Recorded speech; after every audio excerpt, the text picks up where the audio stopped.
gracias. Estoy muy contenta, me siento muy privilegiada de poder estar entre vosotros en este México lindo y querido. Es la sexta vez que vengo a México y siempre me voy de México, me voy con pena, me da ganas de quedarme más tiempo. Es un hermoso país, una hermosa gente, una comida riquísima.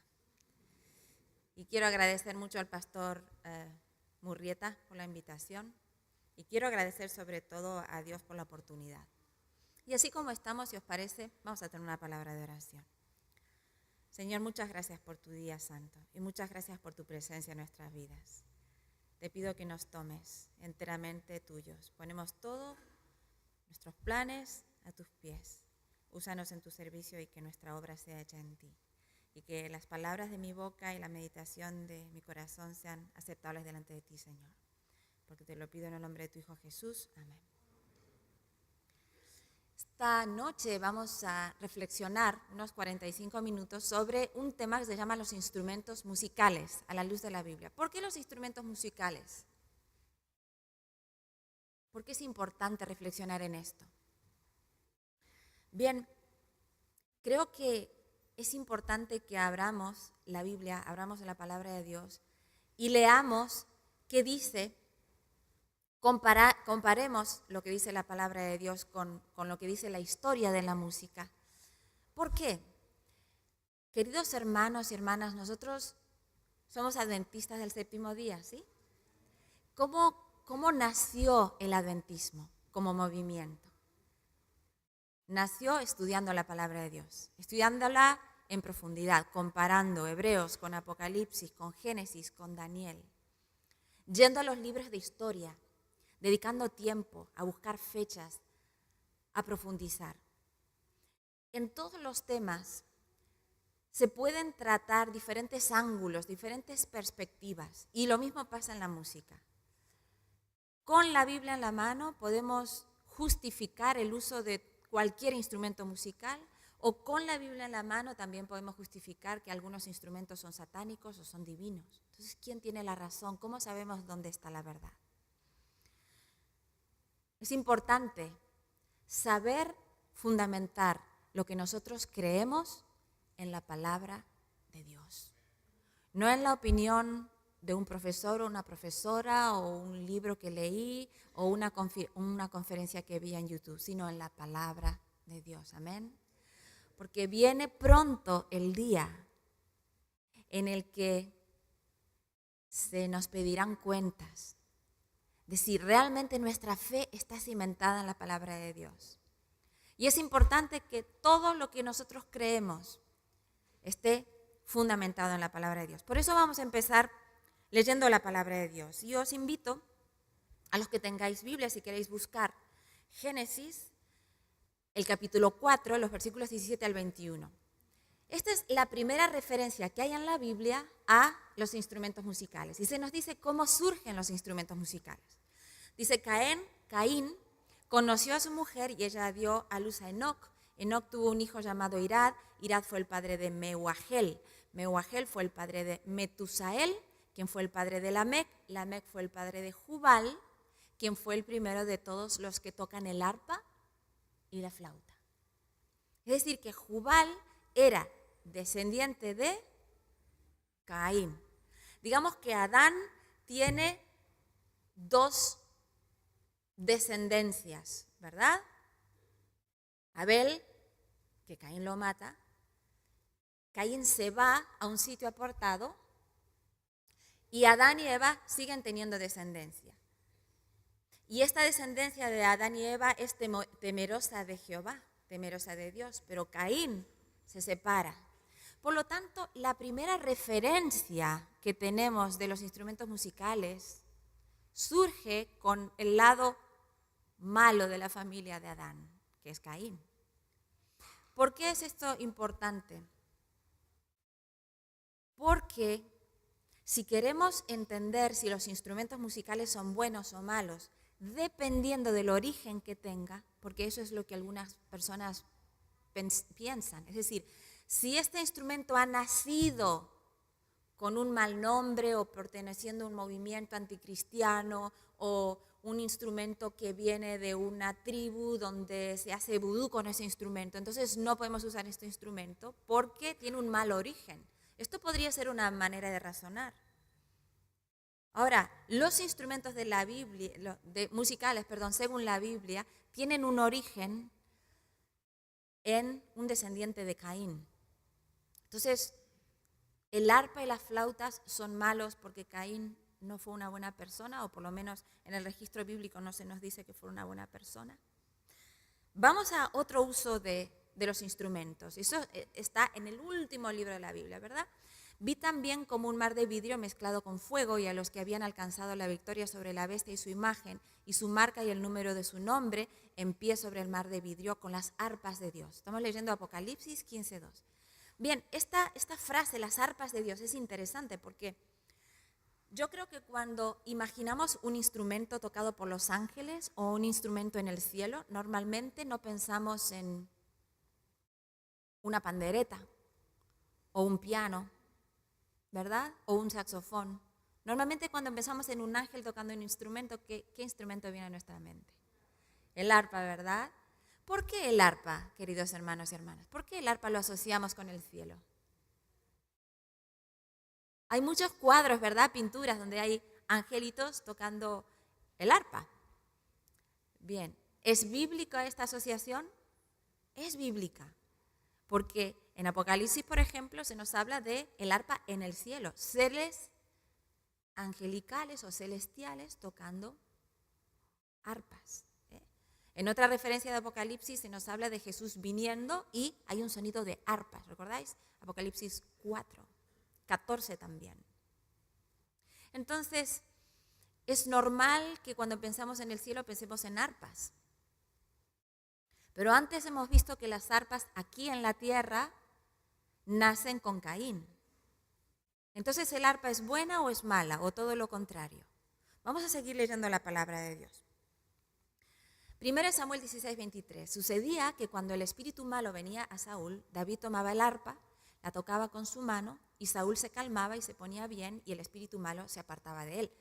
Este arpa que vemos allí en realidad es una cítara.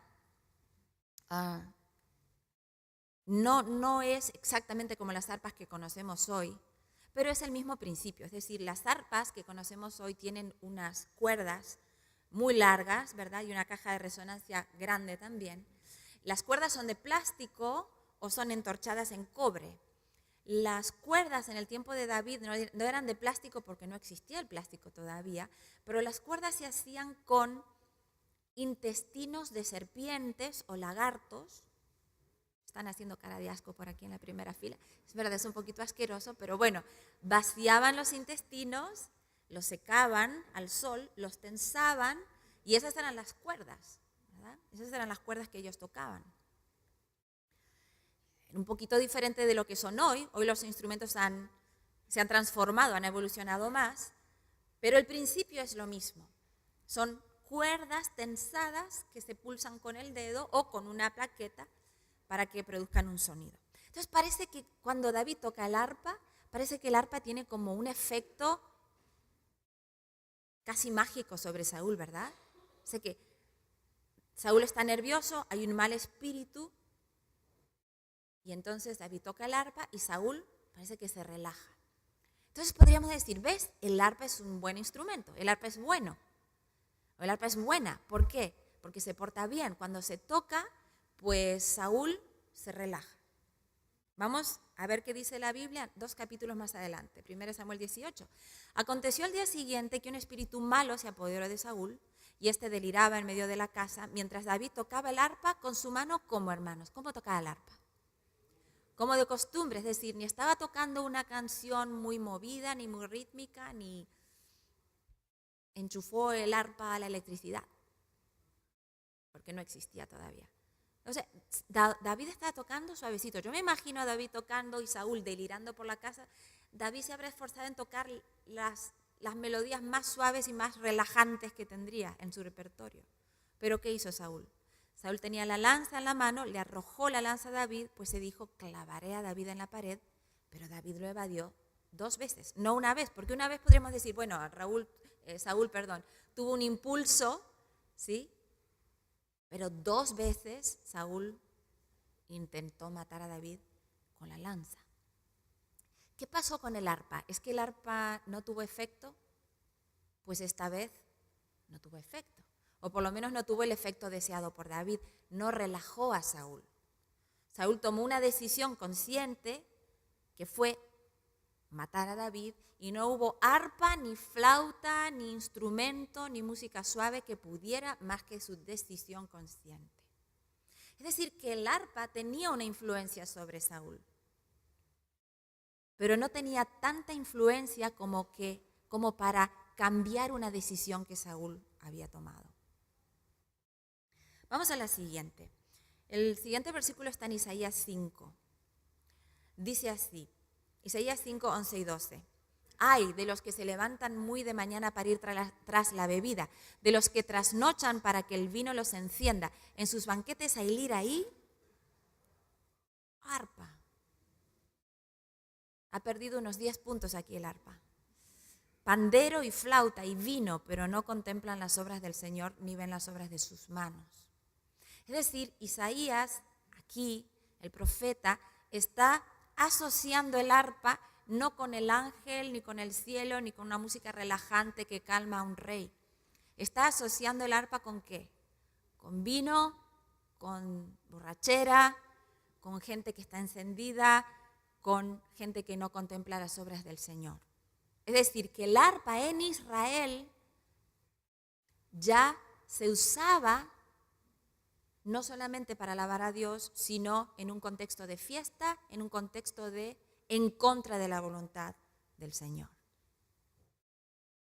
Vamos a otro versículo bíblico, también en Isaías 23.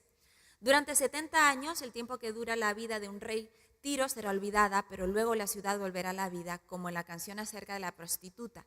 Toma un arpa y camina por las calles, ramera olvidada, entona una dulce melodía y canta tus canciones para que te vuelvan a recordar. El profeta Isaías aquí está usando un lenguaje metafórico porque está hablando de la ciudad de Tiro y está hablando de una metáfora, ¿sí? Pero aún así, el profeta está haciendo referencia al arpa con una prostituta. ¿Por qué? ¿Qué asociación hay entre el arpa y la prostitución? El pueblo de Israel estuvo 400 años en Egipto y los egipcios usaban el arpa para adorar en sus templos paganos, y las profetisas y las sacerdotisas y egipcias, que eran también prostitutas, muchas de ellas, tocaban el arpa para seducir. Era una práctica en Egipto que lo podéis ver en cualquier libro de historia egipcia. Podéis ver cómo hay todavía bajorrelieves y pergaminos en los que están plasmadas estas mujeres egipcias prostitutas tocando el arpa. Es decir, que hemos hecho un recorrido por el que el arpa empieza aquí en la tierra con Caín. Sabemos que en el cielo hay arpas que las tocan ángeles y seres celestiales. Luego vemos que el arpa también se usa en un contexto de calmar a una persona. Luego se usa también en un contexto de un banquete, de vino, de trasnoche, de fiesta, de borrachera. Y ahora el arpa también se asocia a la prostitución. Entonces, ¿el arpa es buena o es mala? ¿Es de Dios o es del diablo? ¿Es un instrumento divino o es un instrumento satánico? A esta altura me gustaría decir que los instrumentos musicales, cuando buscamos en el diccionario, la definición es que son objetos, son herramientas. El piano, por ejemplo, en realidad ese piano por dentro tiene un arpa, ¿sí? Es un arpa acostada, pero tiene prácticamente las mismas cuerdas que un arpa. Lo que pasa es que el piano tiene lo que se llama cromaticismo, ¿verdad? La escala cromática. Las arpas no tienen una escala cromática, la tienen diatónica. Pero bueno, eso es un elemento técnico. Y además las arpas tienen pedales, tienen 7 pedales, ¿verdad? 8 pedales. El piano tiene otro mecanismo, pero en realidad el principio es el mismo. Son cuerdas tensadas con una caja de resonancia que en vez de tocar directamente con el dedo, se tocan con un martillo, ¿verdad? Se accionan con un martillo, pero no sé si se puede activar este micrófono.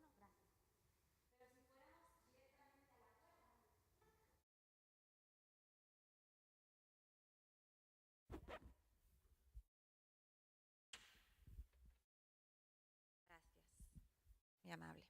Si fuéramos directamente a la cuerda,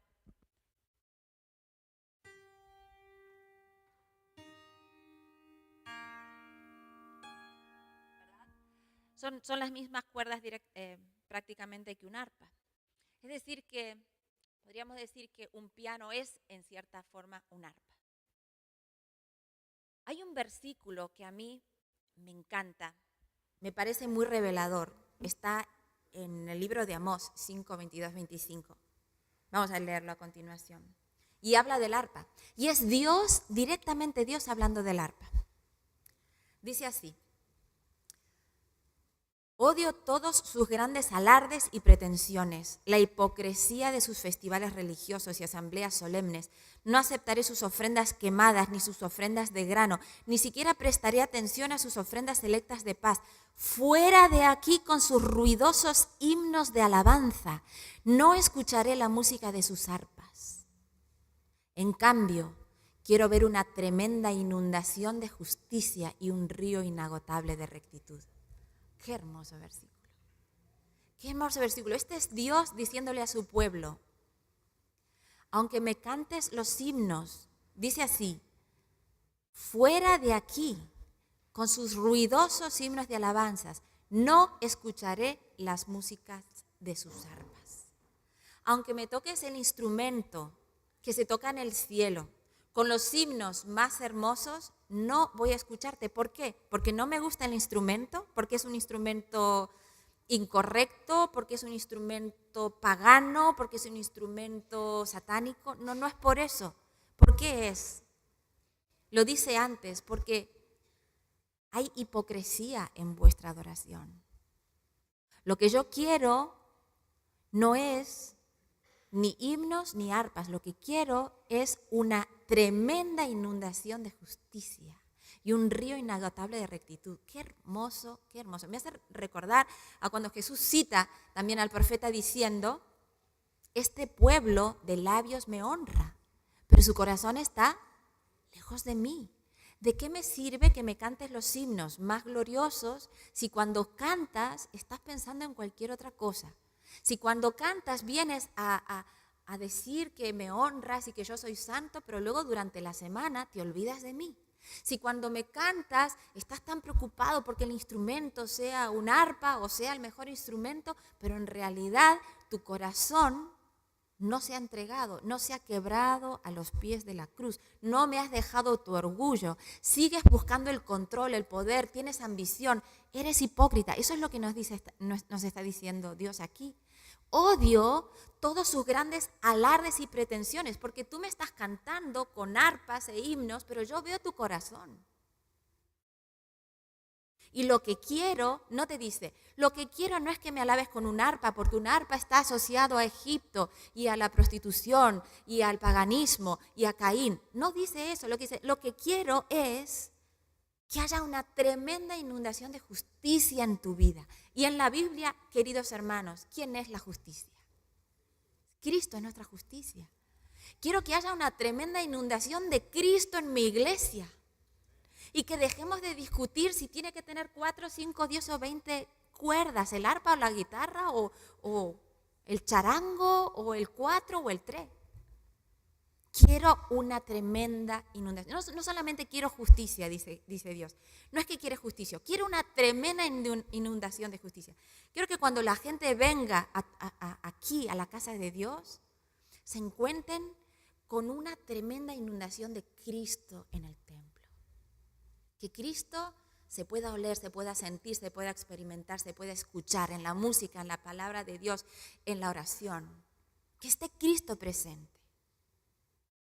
Yo no estoy diciendo, queridos hermanos, que Dios diga que la forma no es importante. Y ahora vamos a tocar cualquier instrumento de cualquier forma. No, por favor, no me gustaría ser malentendida.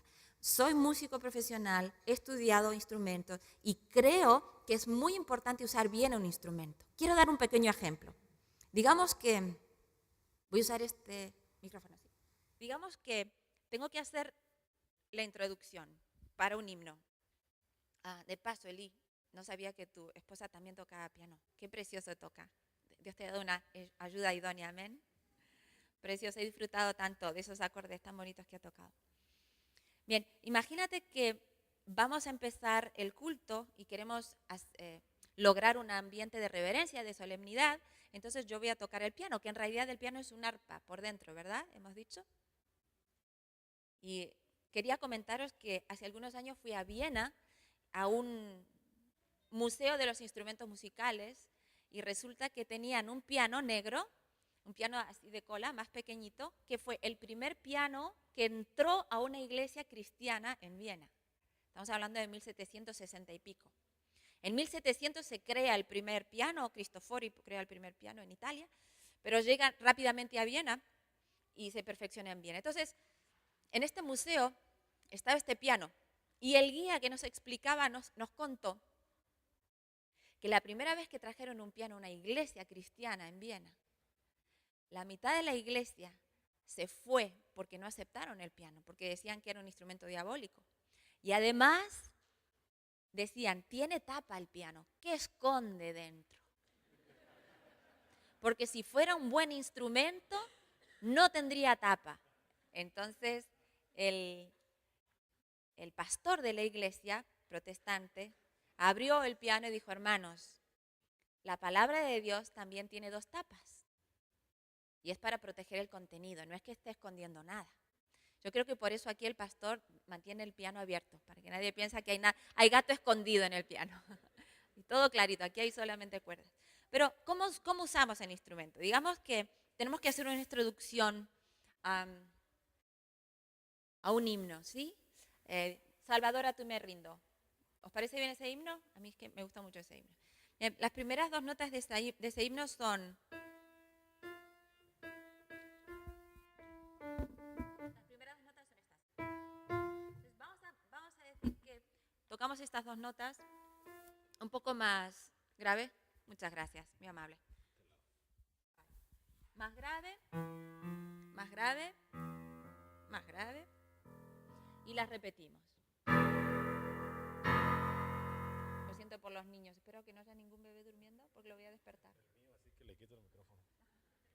Voy a tocar igual. Bien, lo siento mucho. Espero que no tenga pesadillas.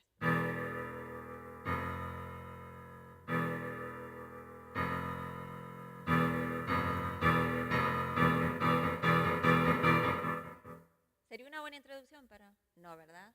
¿Crea tensión? ¿Crea tensión? ¿Alguien conoce de qué es esta música?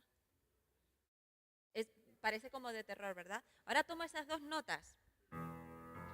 Las toco más arriba, más agudo, más suave.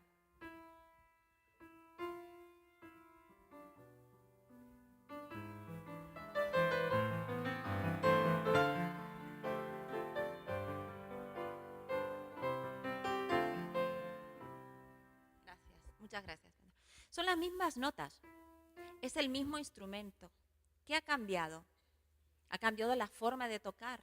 Más grave, más agudo, más suave, más fuerte, más ligado, más atacado desde arriba. Pero es el mismo piano. Es decir, cómo tocamos el instrumento es muy importante. Se puede tocar que dé miedo, se puede tocar que invite a reflexionar, que invite a alabar, que invite a cantar con alegría para Dios. Amén. Pero la culpa, si yo estoy tocando esto para introducir un himno, la culpa no es del instrumento, no es que el instrumento sea malo. La mala, ¿quién soy? Soy yo, ¿verdad? Es la persona que toca el instrumento, es el instrumentista. No es el instrumento, porque el instrumento es de madera y metal. Entonces, ¿la madera y el metal tienen vida o no tienen vida? ¿Seguro? ¿No tienen conciencia moral la madera y el metal? No, por eso Dios nos dice, en el segundo mandamiento, ¿qué nos dice? Que no nos hagamos imágenes. ¿Por qué? Porque si le damos a la madera o al metal un una vida moral, decimos que esto tiene vida, ¿cómo se llama eso bíblicamente? Idolatría. Si yo digo, no, este piano tiene poderes para el bien o tiene poderes para el mal, ¿no? El piano no tiene poderes ni para el bien ni para el mal. El que tiene poderes para el bien es Dios. Y que tiene poderes para el mal es el enemigo de Dios. Pero este piano no tiene poderes. Si yo le doy poderes al piano, entonces estoy tratando el piano como un ídolo. Y eso es fuerte. Es como, si realmente ahondamos, y no tenemos hoy tiempo de ahondar en este concepto, es un concepto pagano. Pero quizás usted me puede decir, bueno, pero en la Biblia, sobre todo en el Antiguo Testamento, habían objetos santos, ¿sí o no? Habían objetos santos. El arca, por ejemplo, está en el lugar santísimo. El santuario entero es un lugar santo, ¿verdad? Con 3 apartados, el atrio, lugar santo y lugar santísimo. Los levitas son santos porque son apartados por Dios. El incienso, los panes, todo el mobiliario, todo ha sido apartado de Dios, por lo tanto es santo. ¿Sí o no?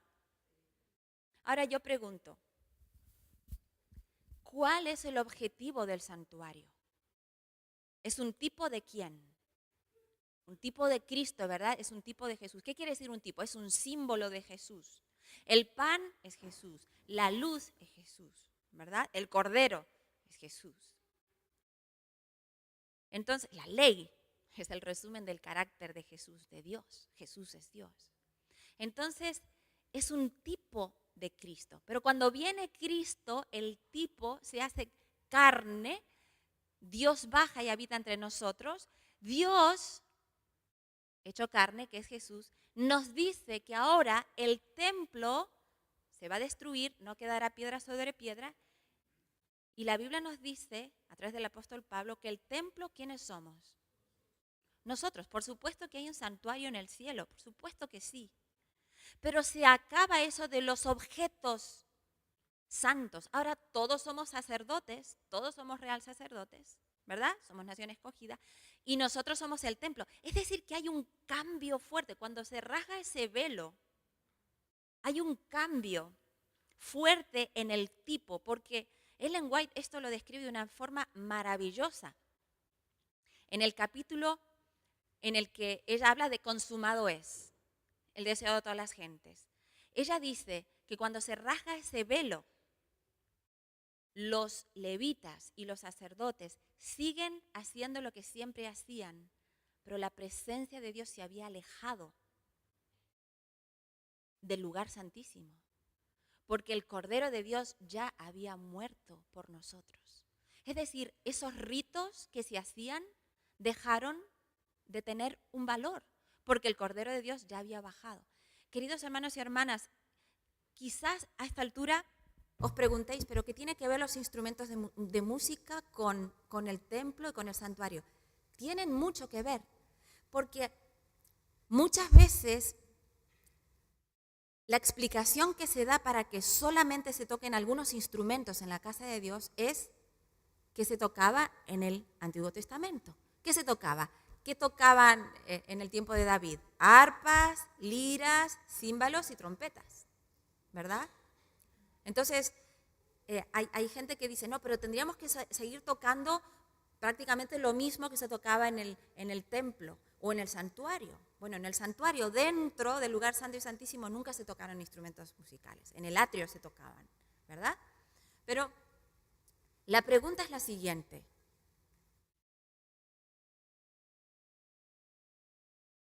Si los instrumentos musicales que deberíamos tocar hoy son los mismos que se tocaban en el santuario y en el templo, ¿no querría decir eso que tendríamos que hacer el resto de cosas como en el santuario y en el templo? ¿Por qué solo los instrumentos musicales? Tendríamos que hacer todo. Tendrían que haber levitas, tendría que haber sacerdotes, el pastor tendría que llevar un efod, las mujeres tendríamos que salir, tendría que haber un corderito que muera 3 veces al día. Tendríamos que seguir con las mismas fiestas de las cabañas, de las cosechas, ¿sí o no? Es decir, lo que no podemos es tomar un elemento, los instrumentos musicales, pero dejar todos los otros elementos. creo que nuestro gran problema en la iglesia es entender que cuando Jesús vino a cumplir la ley. No vino a abrogarla, Él mismo la dijo, ¿verdad? Pero Él empezó con una nueva era, que llamamos la era cristiana, el Nuevo Testamento, ¿verdad? Una nueva era, en la que los instrumentos musicales prácticamente no se nombran en el Nuevo Testamento, muy poco, sobre todo en el Apocalipsis. ¿Por qué no? ¿Por qué Jesús no habla de los instrumentos musicales? ¿Por qué no nos da una lista de instrumentos musicales buenos y malos? ¿No será porque no es lo más importante para Dios eso? Porque lo más importante es explicarnos qué es la salvación, cómo funciona, cómo es Dios. Vamos a seguir meditando en lo que dice la palabra de Dios. En el Salmo 150 dice así: alabad a Dios en su santuario, alabadle en su majestuoso firmamento, alabadle por sus hechos poderosos, alabadle según la excelencia de su grandeza, alabadle con sonido de trompeta, alabadle con arpa y lira, alabadle con pandero y danza, alabadle con instrumentos de cuerda y flauta, alabadle con címbalos sonores, alabadle con címbalos resonantes. Todo lo que respire, alabe al Señor. Aleluya. Este salmo, cuando uno estudia el contexto histórico, este salmo no se cantaba en el atrio del templo. No era uno de los salmos que se usaba para acompañar el sacrificio. Era un salmo que se usaba en las fiestas de Israel que se hacían fuera del templo. ¿Por qué es importante esto? Porque el pueblo de Israel tenía instrumentos que se usaban en el atrio, como hemos dicho, que eran las arpas, las liras, los címbalos y las trompetas. ¿Y por qué usaban esos instrumentos? Porque los levitas que tocaban en el atrio del templo, lo que hacían era tocar una música que creara una atmósfera propicia para el sacrificio. ¿Qué atmósfera se crea en el momento, por ejemplo, de la muerte de Jesús, cuando conmemoramos la muerte de Jesús?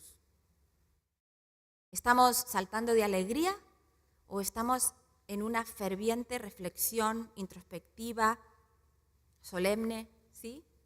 Estamos pensando y celebrando la muerte del Cordero de Dios, que quita el pecado del mundo. Es algo serio, ¿no? Entonces, los instrumentos que hay en el atrio del santuario son instrumentos suaves, melódicos. ¿Por qué? Porque acompañan el sacrificio. Son instrumentos litúrgicos, es así como lo llama el pueblo de Israel. Instrumentos litúrgicos que se usan para conmemorar el momento del sacrificio. A mí me encanta esto de un Dios que cuando tú, como parte del pueblo de Israel, hombre, entras al atrio con tu cordero o con tu ofrenda, tú en el centro visual, tú no tienes un coro o una orquesta de levitas tocando trompetas o címbalos. No tienes eso. ¿Sabes qué tienes en el centro visual? Tienes el altar. Porque el centro del sacrificio no es la música, es el Cordero de Dios que quita el pecado del mundo. Jesús es el centro de la adoración. Los instrumentos están a un lado, y es muy bonito estudiarlo, están a un lado y son un detalle. ¿Puede haber adoración sin los instrumentos en el atrio del templo? Por supuesto que puede haber. No son imprescindibles, están solo allí para acompañar el momento, porque era un momento duro. Olía a sangre, olía a carne asada. La gente veía la sangre derramarse. Había un animal inocente que moría. Era un momento duro. Y la música, de alguna manera, creaba belleza para ese momento, solemnidad, reverencia. De tal manera que la gente, los israelitas, se estaban concentrando en ese momento sublime y solemne en el que se conmemoraba que Jesús iba a morir por nuestros pecados. Pero este salmo, ¿por qué habla de panderos? ¿Por qué habla de flautas? Los panderos y las flautas no se usaban en el contexto litúrgico del templo. ¿Por qué? Porque esta música es realizada en otro momento, no es el momento del sacrificio. Es un momento en el que el pueblo está contento porque va a celebrar la fiesta de las cabañas, va a celebrar la liberación de Egipto. Y esto es un concepto bíblico, Eclesiastés. Hay un tiempo para todo, queridos hermanos. Hay un tiempo para estar serios y reflexivos, pensando en la muerte del Señor Jesús. Y los instrumentos tienen que hacer eco de esa atmósfera reflexiva, solemne. Pero hay otros momentos en los que estamos alegres porque estamos experimentando la gran alegría que Dios nos ha dado, porque el Evangelio son buenas nuevas, ¿amén? No es un evangelio para sufrir, es un evangelio que nos da el gozo del Espíritu Santo, amén. Entonces hay momentos, y este es uno de esos momentos, un momento para celebrar la liberación. Y por eso los instrumentos que se usan no son los mismos instrumentos que se usan en el atrio, porque se está conmemorando algo diferente. Todo tiene su tiempo. La música también tiene su tiempo. Hay ocasiones diferentes. En el pueblo de Israel no se usa la misma música para una boda que para un funeral. No se usa la misma música para celebrar el nacimiento de un niño que para celebrar, por ejemplo, el día de las cosechas. Hay músicas diferentes con instrumentos diferentes también. Quisiera leer, y vamos terminando ya, falta poquito. Quisiera leer un texto de Lillian Duncan, ella es profesora de música y adoración en Andrews University. Dice así: la adoración en el templo, enfocada primordialmente en los sacrificios, no tenía un carácter entusiasta, sino que favorecía la dignidad, la reverencia. Por lo tanto, se evitaba cualquier cosa que promoviera reacciones sensuales o entusiastas, pero la alegría y las celebraciones animadas no fueron evitadas en la religión bíblica. Los numerosos festivales religiosos distribuidos durante todo el año proveían numerosas oportunidades para expresiones alegres, fuertes y exuberantes, en la que los instrumentos ausentes en el templo encontraron su lugar.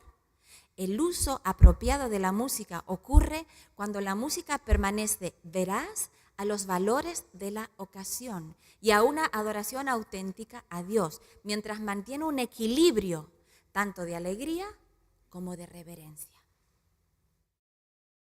Hay un equilibrio que se debe guardar y hay que tener en cuenta la ocasión. No es lo mismo una música para un funeral que una música para una boda, que una música para un campamento, que una música para un culto de adoración aquí en la iglesia. Todo tiene su tiempo. David y todo el pueblo de Israel celebraban delante del Señor entonando canciones y tocando, ¿qué instrumentos, hermanos y hermanas? Dice la Biblia, todo tipo de instrumentos musicales, liras, arpas, panderetas, castañuelas y címbalos. ¡Wow! ¿Por qué en el templo o en el atrio del templo, por qué no se usan las panderetas y las castañuelas? Porque no es el momento para usar las panderetas y castañuelas. ¿Y por qué David sí que lo usa fuera del templo cuando está llevando el arca? Porque es una ocasión gozosa de celebración en la que están celebrando la presencia de Dios. Pero, ¿y por qué no se usan esos instrumentos en el atrio del templo? Porque es una ocasión diferente. ¿Es diferente el Dios al que adora David? No, es el mismo Dios. Pero hay un tiempo para todo. Hay un tiempo para todo. Primera de Samuel 10, 5 y 6 dice: cuando llegues a Gibeá de Dios, donde está la guarnición de los filisteos, encontrarás a un grupo de profetas que desciende del lugar de adoración. Estarán tocando un arpa, una pandereta, una flauta y una lira y estarán profetizando. En ese momento el Espíritu del Señor vendrá poderosamente sobre ti y profetizarás con ellos. Serás transformado en una persona diferente. Este es Samuel hablando con Saúl. Es muy interesante porque Samuel es el que funda la escuela de los profetas. Es muy interesante lo que dice Ellen White con respecto a Samuel como el fundador de la escuela de los profetas. Dice que Samuel les enseñaba a esos profetas 3 asignaturas y una de esas 3 asignaturas era música. Y los profetas aprendían a tocar instrumentos. Y es bien interesante que en este contexto la Biblia nos habla de las personas que estaban tocando los instrumentos, están profetizando. ¿Qué es profetizar? En la Biblia, profetizar es comunicar la palabra de Dios, comunicar lo que Dios ha dicho. Y estas personas están profetizando, están comunicando lo que Dios ha dicho a través de la música y los instrumentos. Muy interesante. ¿Qué instrumentos usan? ¿Los mismos que se usaban para los sacrificios? No. Están usando arpa, pandereta, flauta. La flauta no se usaba en el atrio del templo. La pandereta no se usaba tampoco. pero aún así están profetizando. Y es el Espíritu del Señor el que vendrá poderosamente sobre ellos. Es decir, es el mismo Dios. No es un Espíritu de Dios diferente del que se manifiesta en el templo. Es el mismo Dios, pero es una ocasión diferente. Cuando nosotros pensamos hoy por hoy en una iglesia cristiana adventista, por ejemplo, en un instrumento que sea el instrumento más representativo o el mejor instrumento que le podemos dedicar a Dios, ¿cuál sería ese instrumento? ¿Un piano o un órgano, verdad? Un órgano de tubos. Para nosotros el órgano de tubos significa iglesia o templo cristiano, ¿sí o no? Sí, ¿verdad? Cuando vamos a cómo nació el órgano, queridos hermanos, el órgano, no puedo decir el órgano nació en Roma, porque es muy difícil rastrear cuándo empezó un instrumento. En realidad un órgano es una serie de flautas, ¿verdad? De las flautas vimos que ya Jubal Caín las crea, ¿no? En Génesis 4, pero en Roma, estamos hablando del siglo I después de Cristo, el mismo imperio romano que crucifica a nuestro Señor, ellos usaban órganos, que eran series de flautas, y cuando iban al circo y perseguían y mataban a los cristianos con las fieras famosas, la música que ellos tocaban era música de órgano. Ahí vemos un órgano portátil que se asociaba a la matanza de los cristianos. O sea, usted imagínese vivir en el siglo I o II, asistir al circo romano y ver cómo los cristianos mueren en manos de los romanos a son de la música del órgano. Y ahora usted viene al siglo XXI, va a una iglesia donde ve un órgano que se usa para alabar a Dios. ¿Qué pensaría usted? Pero ¿cómo un órgano se puede usar para alabar a Dios si un órgano nace justamente para perseguir al pueblo de Dios? Y se usa por Roma. Roma es símbolo ¿de qué? De paganismo, ¿verdad? Bien, una vez más, cómo nace un instrumento no determina que sea bueno o malo para que se use en la adoración. El órgano, como el violín, como la flauta, como la pandereta, como la trompeta, como el saxofón, todos ellos han hecho un camino de entrada a la iglesia. Y es interesante entender que los instrumentos evolucionan. Y cuando digo evolucionan, quiero que me entendáis bien, porque hace 2 semanas, una persona me dijo, es que usted enseña el evolucionismo. Pero no me refiero a ese evolucionismo, no a la evolución de las especies. Yo soy creacionista, 100%. Soy adventista del séptimo día y nosotros creemos en la creación literal. ¿Amén? 6 días hizo Dios los cielos y la tierra, lo creo. Y creo que es parte del mensaje de los 3 ángeles también. No creo en la evolución de las especies.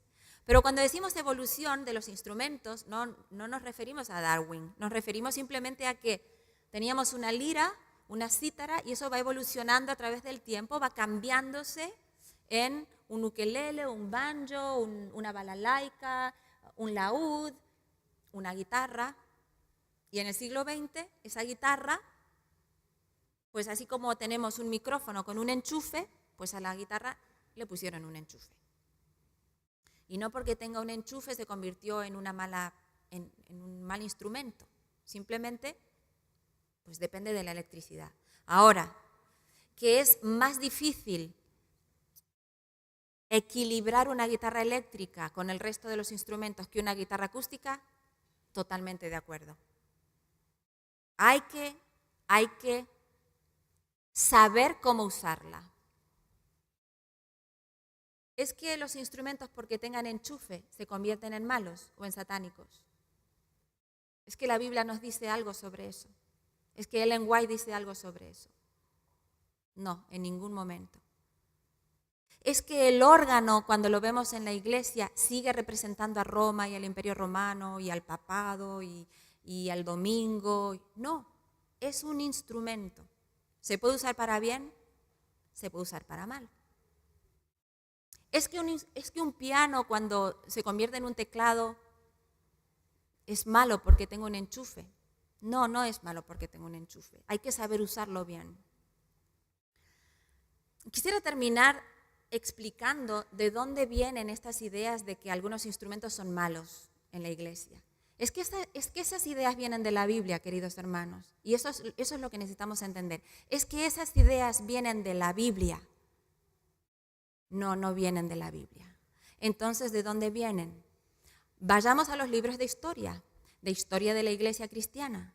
Y cuando vamos a la historia de la iglesia cristiana en la Edad Media, veremos que en la Edad Media, en el 363, hubo un concilio que se llamó el Concilio de la Odisea, donde formalmente, oficialmente, se cambió el día de sábado a domingo. Constantino ya lo había cambiado, ¿verdad? Pero en el Concilio de la Odisea se ratificó el cambio oficial del día de adoración, en vez de ser sábado, domingo. Y también se ratificó que no se podía usar ningún instrumento musical en la iglesia cristiana. ¿Por qué? Porque representaban al demonio y al paganismo. Ahora yo pregunto, querido hermano, ¿eso es lo que nos dice la Biblia?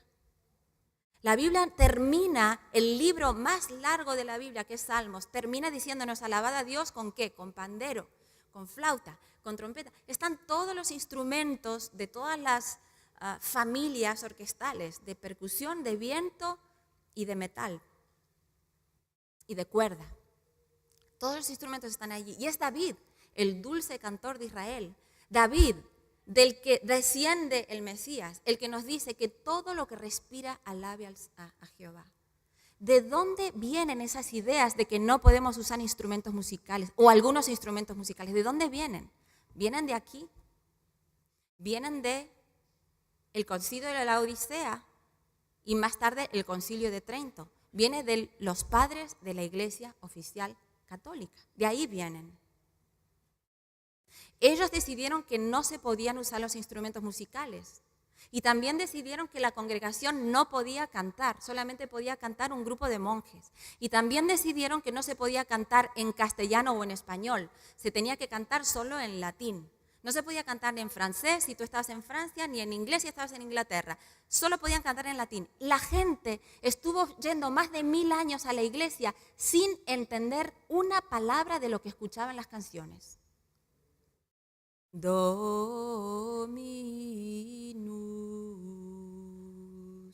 Kyrie. No sé qué significa Dominus, no sé qué significa Kyrie. No importa, no tienes que entender. Este era el mensaje, no tienes que entender. Porque tú no lees la Biblia, porque tú ni siquiera lees. Por eso, en el siglo XVI, Dios levanta un hombre.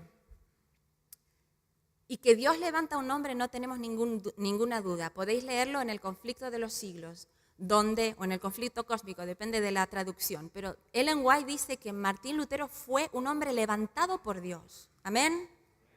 Levantado por Dios para decir, basta de tradiciones paganas. Basta de decir que la Biblia dice cosas que no dice. Y Martín Lutero vuelve los instrumentos musicales, ciertos instrumentos musicales, no todos, ciertos instrumentos musicales, los regresa a la iglesia. Y cambia la música. ¿Por qué cambia la música? Porque él hace una reforma de la teología. Y queridos hermanos y hermanas, la teología y la música van de la mano. Hay una estrecha, hay una íntima conexión entre lo que cantamos y lo que creemos. Por eso, si creemos en un Dios de alegría que nos salva, en un Dios cercano, en un Dios que baja a la tierra, se hace carne y hueso y nos abraza extendiendo sus manos y sus brazos en esa cruz, no podemos cantar, no entiendo lo que canto, es algo lejano, no conecta conmigo. No, por eso Lutero hace música, castillo fuerte es nuestro Dios. Ese es mi Dios. Un Dios vivo, un Dios que me protege, un Dios de la Biblia. Además usa salmos y usa melodías que todo el mundo pueda entender y usa instrumentos porque la gente se comunica mejor con la palabra de Dios cuando hay alegría y cuando se usan los instrumentos. Y Martín Lutero dice, no están prohibidos los instrumentos musicales en la Biblia, no están prohibidos. Los que prohibieron son los padres de la Iglesia católica en la Edad Media, pero no es bíblico. Así como la justificación por las obras tampoco es bíblica. El domingo tampoco es bíblico. La confesión tampoco es bíblico. Amén. Por eso tenemos que saber fundamentar lo que creemos en la Biblia. En la Biblia.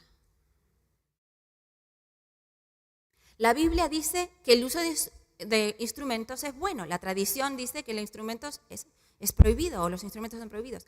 La Biblia dice todo lo que respira alabe a Jehová. El canto es una experiencia colectiva, poderosa, centrada en Dios. La tradición dice solo un grupo de monjes canta para evitar que la congregación cante desafinada. Ahora, ¿cómo entran los instrumentos a la iglesia? ¿Cómo entra? Porque después de 1000 años, imagínense, después de 1000 años que en la iglesia cristiana no suena un instrumento. Es más, si a usted lo encontraban tocando el violín o la viola o la lira o la cítara o la zampoña, que eran instrumentos muy comunes en esa época, si lo encontraban tocando un instrumento, una canción religiosa, usted podía quedar muerto en una hoguera, podía ser llevado a una hoguera. ¿Por qué? ¿Cuál era el delito que usted había cometido? Tocar un instrumento. Hasta ahí había llegado la Inquisición. Hasta allí. Hasta matarle, quitarle la vida a un cristiano por tocar un instrumento musical. Y Martín Lutero trae la luz de la Biblia y dice, en la Biblia no está prohibido. Es más, la Biblia nos dice que alabemos a Dios. En Salmos 33:3 dice David, tocad un instrumento y hacedlo bien para la gloria de Dios. Y David mismo era instrumentista. David mismo construía instrumentos para la gloria de Dios. Entonces, ¿cómo entran esos instrumentos a la iglesia cristiana? Primero hay un rechazo. No, el piano es un instrumento pagano. En el siglo XVII, XVIII, ¿el piano cómo entra? Con mucho sacrificio, con muchos problemas, con mucho debate. ¿Por qué? Porque el piano se usaba para los valses, era un instrumento muy caro, se asociaba a la gente rica, de la nobleza. Entonces, primero hay un rechazo, no. Luego hay un conflicto. Bueno, el piano, ¿sí o no? ¿Por qué entra? ¿Por qué no entra? ¿Qué es lo bueno que tiene? ¿Qué es lo malo? Finalmente, después del conflicto, normalmente, no siempre, hay una aceptación. Bueno, vamos a probar a adorar a Dios con el piano. Vamos a ver cómo nos va. Cuando pasan unos años, la gente se da cuenta de que eso ayuda a la adoración. Nacen nuevos niños. Esos niños que nacen ya ven el piano en la iglesia y ya piensan que el piano es de Dios. El piano es bueno, el piano es un instrumento cristiano. No saben que el piano tiene como origen el arpa y después Egipto y después... No saben nada de eso. Ellos lo ven en la iglesia, el piano es cristiano. Bautizan el piano. Y después de un tiempo, la novedad que era traer el piano en el siglo XVIII se convierte en tradición. El piano es bueno. Entonces, nuestros hijos, en el siglo XVIII, esos hijos que decían que el piano era bueno, ahora quieren traer la flauta. Pasó, quieren traer la flauta. He visto que tú traías ¿puede ser que traías una flauta? Me pareció ver una flauta. La flauta no puede entrar al templo porque la flauta es hipnótica. Mira, ellos hipnotizan las flautas, las serpientes con las flautas. Entonces eso es invocar al diablo. Las flautas se hacen en Egipto y les hacen un rito ahí vudú. Entonces las flautas son malas. La forma de la flauta, la historia de la flauta es mala. Entonces comienza otra vez el proceso del cambio. ¿La flauta es mala o es buena? ¿Por qué si no? Vamos a probar. El piano y flauta funciona bien. Crecen los niños, ven la flauta en la iglesia, la flauta es cristiana. Y ahora entra el violín. Y después entra el clarinete. Y entonces en el siglo XX prácticamente ya habían entrado todos los instrumentos de la orquesta sinfónica a la iglesia cristiana. Y tenemos iglesias, yo estuve el fin de semana pasado en Andrews y tienen una orquesta maravillosa de más de 100 instrumentos. Maravillosa, todos músicos adventistas alabando el nombre del Señor. Yo sé que en Montemorelos también tienen una tremenda orquesta. La universidad donde yo estoy también tiene una tremenda orquesta con todo tipo de instrumentos alabando a Dios. Ahora, no se pueden usar los instrumentos de cualquier forma. Ese es el problema. que los usemos de cualquier forma. Si yo pongo aquí un tremendo tambor para tocar con el piano, pues no va a sonar bien, no va a funcionar. Va a distraer, va a hacer ruido y va a crear confusión. ¿Por qué? Porque el tambor es satánico. No es porque sea satánico, porque un tambor y un piano no van bien juntos. Si usted va a una orquesta sinfónica, verá que ¿cuántos tambores tienen? Timbales. 2 o 3. ¿Y cuántos violines? 60. ¿Por qué tienen 60 violines para compensar 3 tambores? Porque eso lo estudiamos en orquestación. Para equilibrar el sonido, tú no puedes traer un tambor grande a una iglesia con un piano porque no va a sonar bien.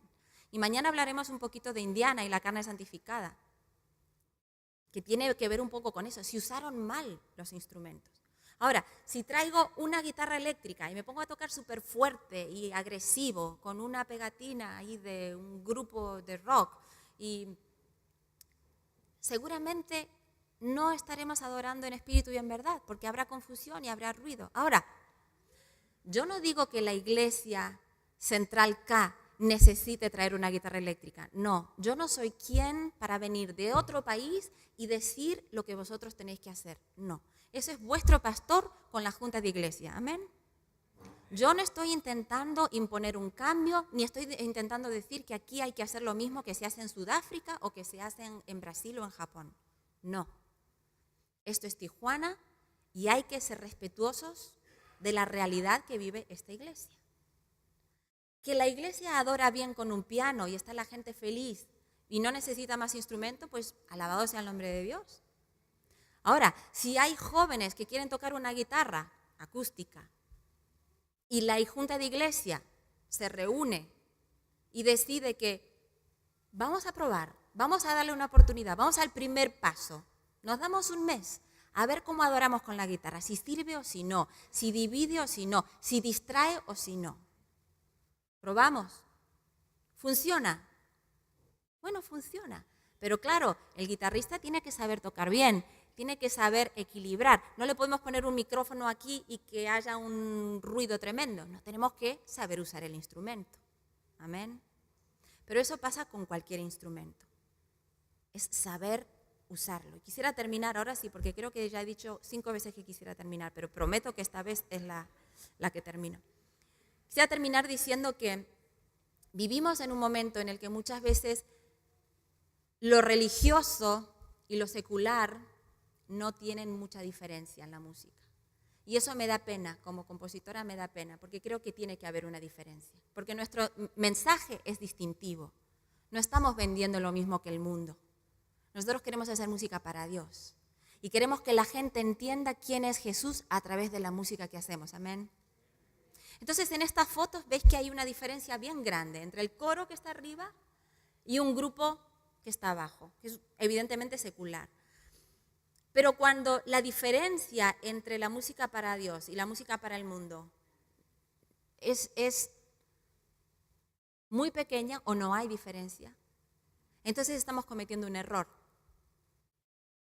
Porque como músico, cuando tú estudias composición, cuando tú estudias cómo combinar el ritmo, la armonía, la melodía, la orquestación, la forma musical, las progresiones de los acordes, esa música tiene un mensaje. Y a esa música le vas a poner una letra cristiana, pero la misma música tiene un mensaje en sí misma.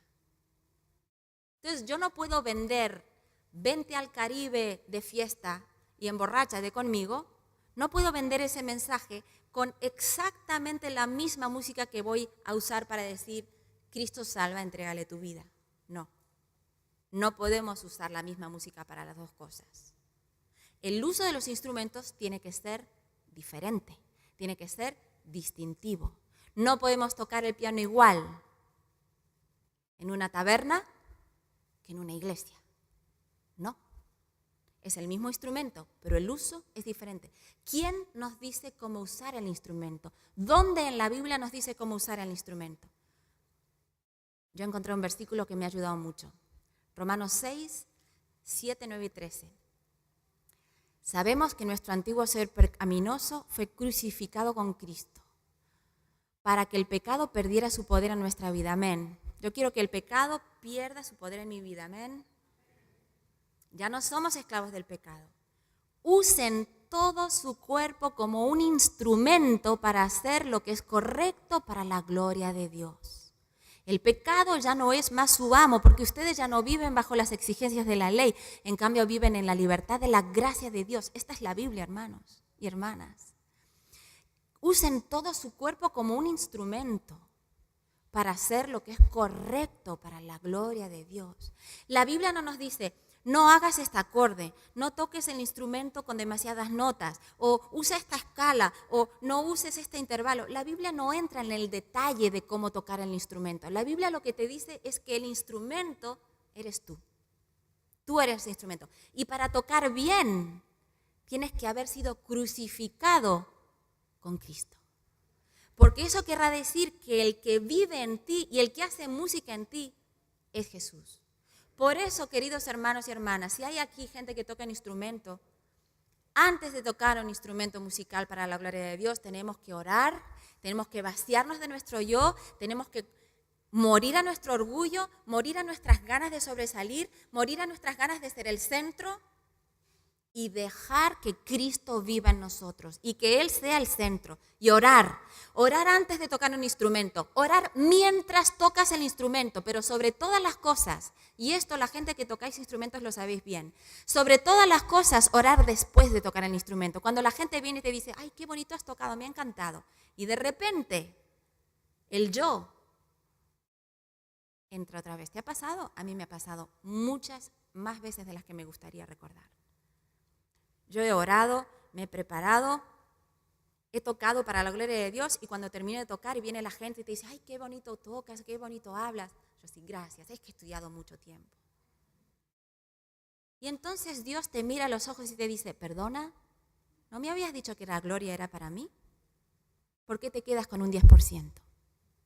¿Por qué te quedas con un 20%? El 100% de la gloria es mía. Y si la gente viene a decir esto, no es porque tú hayas tocado bien o mal, es porque yo, a través de mi Espíritu Santo, he hablado a sus corazones. No somos nosotros los que convertimos a la gente, ni los que tocamos los corazones, es el Espíritu Santo. Por eso, en Lucas 10, creo que es 10:10, dice que cuando hemos hecho el bien deberíamos decir, siervos inútiles somos. Porque no hemos sido nosotros, ha sido el poder de Dios en nosotros. Y el poder de Dios, queridos hermanos, se perfecciona cuando somos débiles, cuando estamos vacíos, cuando estamos llenos de nosotros mismos. Yo lo he vivido. Tocar la música, estoy segura que aquí gente que toca y que canta ha vivido esto. Tocar o cantar y que las notas parece que se caigan al suelo, porque uno está lleno de uno mismo. Pero cuando te vacías de ti mismo y le dices, Señor, quiero hacer música para ti, y ves que Dios te usa porque tú estás vacío y Dios te usa como un canal y ves la gente y ves las lágrimas y ves el arrepentimiento y ves el amor de Dios que se refleja en la gente, entonces tú te das cuenta de que no es ni la música, ni tu instrumento, ni tus escalas, ni tu técnica, es Dios. Por eso que Dios nos ayude a ser instrumentos en sus manos, instrumentos para su gloria, instrumentos de bien. Y quisiera decir, queridos hermanos y hermanas, que si alguien tiene preguntas, después, cuando termine, yo me voy a quedar aquí. Y estoy abierta para si alguien quiere más material, si alguien quiere leer más, si alguien quiere orar. Para eso he venido este fin de semana. No pretendo tener todas las respuestas, porque la única verdad es Jesús. Pero sí que me apasiona este ministerio de la música, porque creo que el monopolio de la música es de Dios, no es del enemigo. Se fueron 1/3 parte de los ángeles, pero quedan 2/3 partes alabando a Dios. Ojalá que nosotros nos unamos a ellos hoy, aquí, y empecemos aquí a practicar la hermosa música del cielo. Que Dios nos bendiga.